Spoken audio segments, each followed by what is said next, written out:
Hi everyone, this is Amber, and I'm going to introduce the basic functions of JoinNet.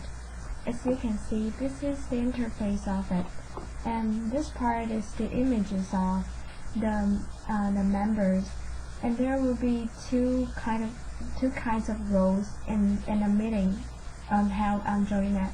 One is the token holder. We usually call it the host, or the questioners, we usually call it the participants. So the token holder, the difference is between the token holder and the questioners is that the token holder gets to control all of the functions during the entire meeting, while the questioners have limited rights to control the functions. So as you can see this button, this icon shows that you can choose send out your images or not to other participants. And I logged in as the token holder, so I get to control all of the functions here. And the middle one is that you can click it to choose whether or not you are going to receive the images from others. If you stop receiving images from others, then the voice quality will be enhanced. And this is for you to take pictures with your webcam, and then you can upload the image to share with everybody. And this is the condition checklist. And first one, this line means that the name lists of this meeting, and as you can see, I'm the only one in the meeting because I'm trying to introduce the functions. And this is, as you can see, the quest for the rights to speak, because the token holder gets to control whether or not the questioners have the right to speak. So if you are the questioner and you want to speak, then you have to click here, this one, to ask the token holder to permit your right of speaking. And then this is whether or not your image is sent out. And you can see the cross here because I closed my webcam, so it shows crossed here. And this is for the poll.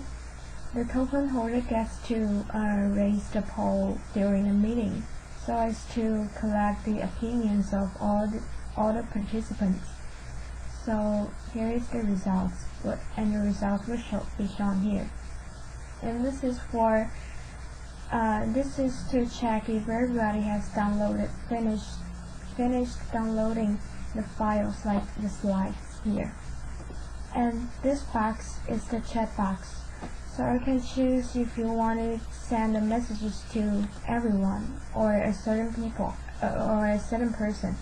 Then you can type here. And this is a very useful function. It's called the interact board. As you can see, there are a lot of tools like the lines, and you can add text here and highlight or add the apples or stars and icons like that, and change the color. So if you want to record something during a meeting, then you can just type it up like this one.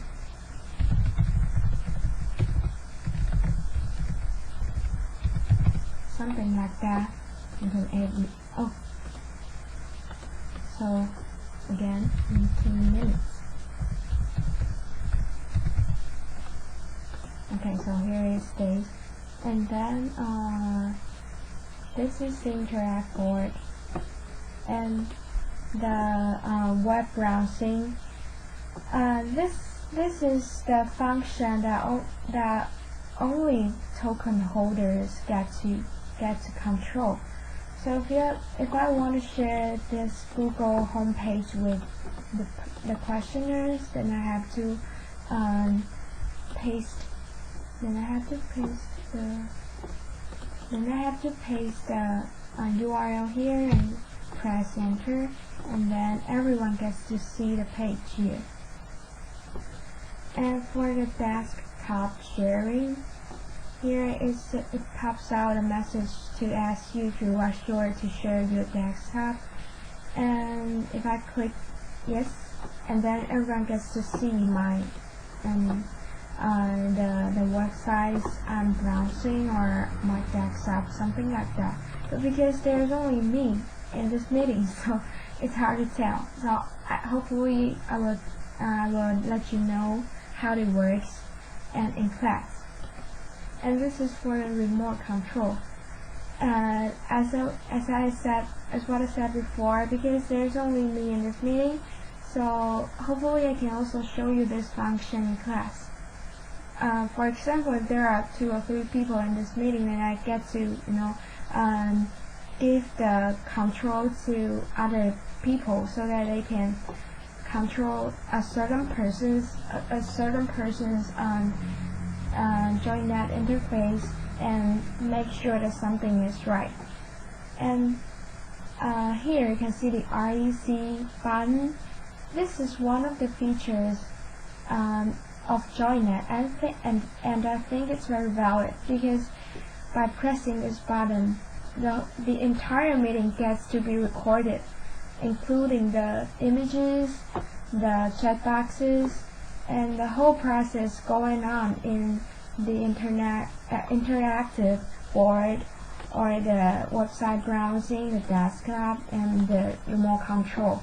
So every detail will be recorded, including the sound of everyone, so that you can keep a complete a complete record or a record of your meeting. And for these advanced settings, it's important to check if you use the right equipment. Like if you want to hold a meeting in a good quality, then I think you should click here, the earphone and a microphone here, and click this box so that there won't be any echoes during the teleconference, and everyone gets to hear you very clearly by clicking these functions. And this is the volume of your earphone and the volume of your microphone. And as for the function box here, I think some of them have overlapped in other function boxes, so I won't go into details now. So I think that's pretty much of the basic functions of JoinNet. Thank you. Hello everyone, I'm Dominic. I'm going to introduce the troubleshooting when people use the software of JoinNet. The first situation is can't hear you. Hears nothing. Does the other party get the permission to talk? You can verify this by checking his or her talk status at the control panel. If no audio signal showing at the control panel, the other party must be experiencing network connection problem or audio settings problem. If the audio signal monitor show green bars, you better check your audio setting, like the icon here. And the other situation is that you need to check your audio settings before you use the software. Before you start checking your audio settings, you should check the headset plugins. If you are using a headset, don't be surprised to find out that they are accidentally plugged into wrong jacks. And next, find the volume icon. The volume icon should be displayed alongside with the clock at the lower right corner of your computer desktop. And just one click at it, and you should be able to find out whether you have to uncheck mute or you need to raise your audio volume, like this icon. And after all this, if you still can't hear anything and control panel showing that you are receiving audio signals from the other party, you better restart your computer, since it is possible that other programs are currently using the audio capture device, or your computer or laptop is too busy. And the next situation is that can hear me. First, make sure that you have the permission to talk. For example, a microphone icon beside your name at its control panel, and you see a volume indicator running like this: green, yellow, and red, just underneath the main video window. And if not, and you are sure that you have allowed to talk by the token holder, then you need to configure your audio device.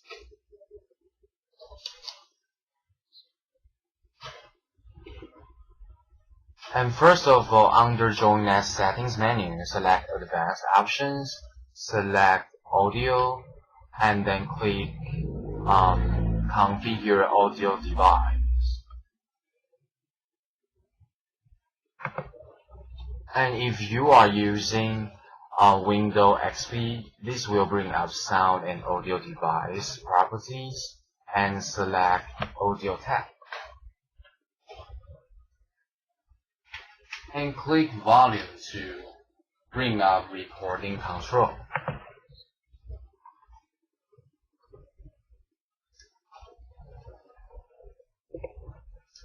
And the last situation is called Can See Me. The question here are you a questioner? Do you stop sending video? Does the other person select your video to view? Does he stop receiving videos? Or does your computer cam work fine?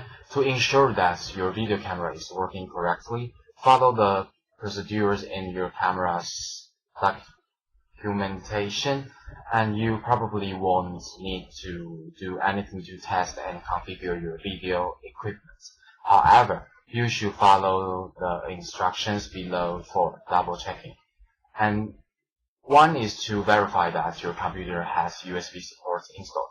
To do so, open Settings, Control Panel, System, and under Device Manager. You should see that you have the class Universal Serial Bus Controller for USB supports.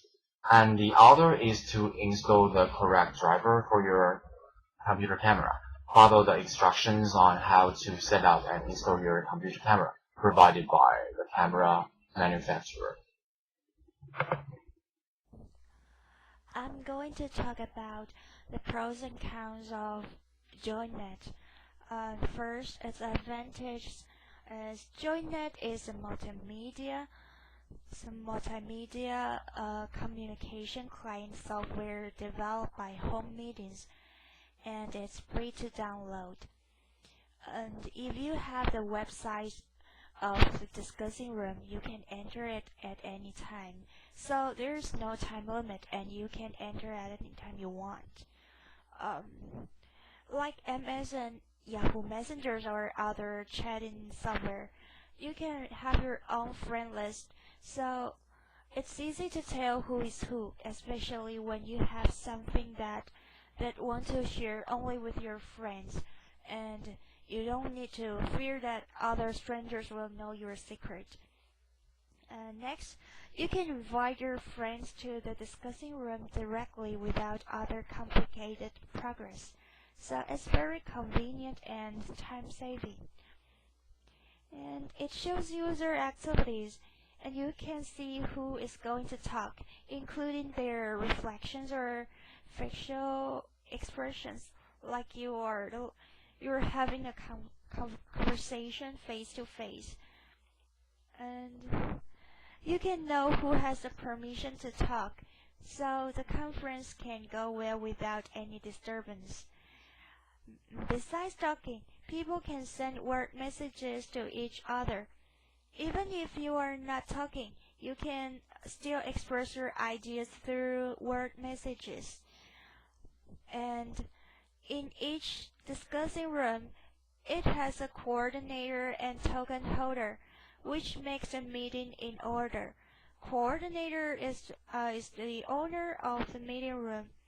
He can schedule an online meeting and invite meeting participants in advance, or he can launch an instant meeting and allow visitors to enter his ongoing meeting room. The coordinator moderates a JoinNet meeting by exercising control over a token, which grants certain privileges to token holder. As for the token holder, he is the participant who holds the token. When he talks, everyone hears him. Whoever wants to talk must get permission from him. Besides, he can print and present slides, upload files, annotate on slides, and share whatever application currently running on his PC or laptop to all other participants. Thus, a token holder is in charge of a meeting until the coordinator retrieves the token from him, or until he passes the token to another participant.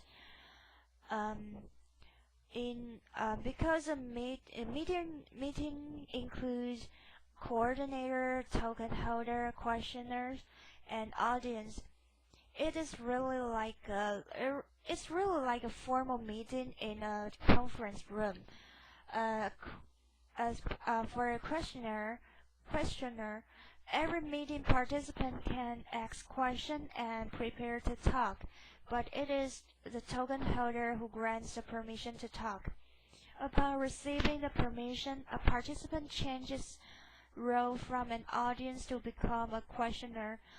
All participants hear his audio, and he can also upload files, slides, image, text to the whiteboard as the token holder does.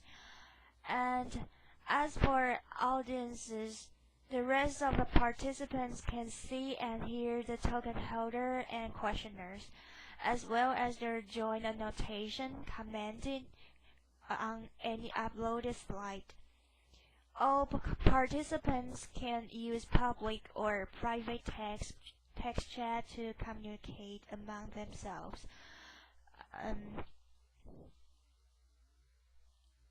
And if you have the permission to talk, you can use the drawing tools to mark on the slide that is currently viewed by the token holder.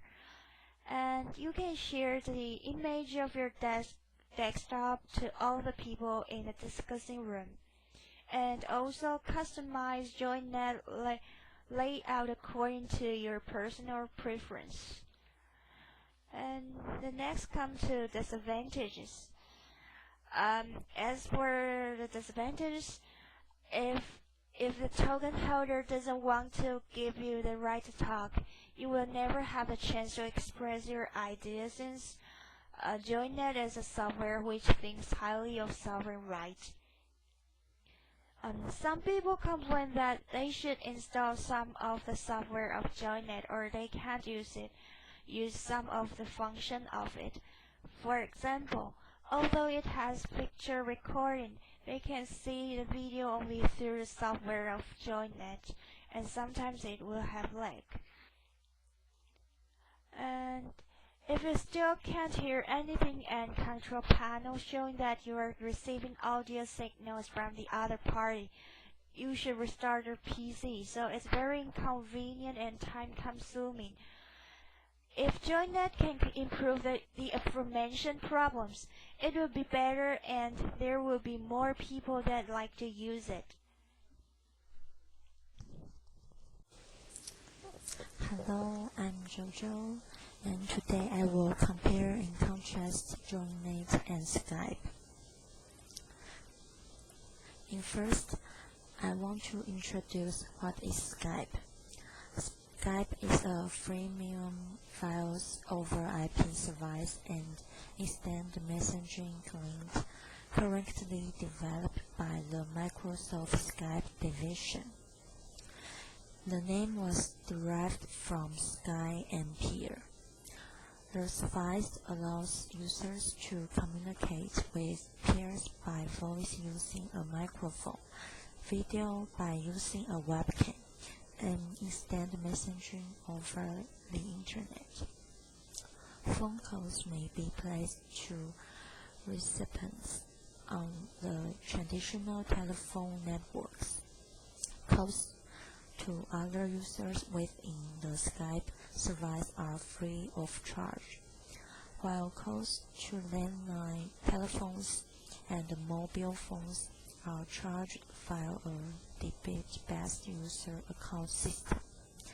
Skype has also become popular for its additional features, including file transfer and video conference. In similarities, both of them are free, and they need to apply accounts, and they are very convenient to use, and they need to install the software. In interface design, both of them are application, and they are easily to use, and they can use in video conference, send a message, and send files. In differences, in supplier limit, JoinNet just about 100 people. On the other hand, Skype, if more than use to video, you have to pay. And the messenger of JoinNet can open the conference only. And Skype has internal calls in low rate. JoinNet could use video recording, but it has to install a specific player to play. Some functions in JoinNet only hosts could use them. And this is our presentation. Thank you very much.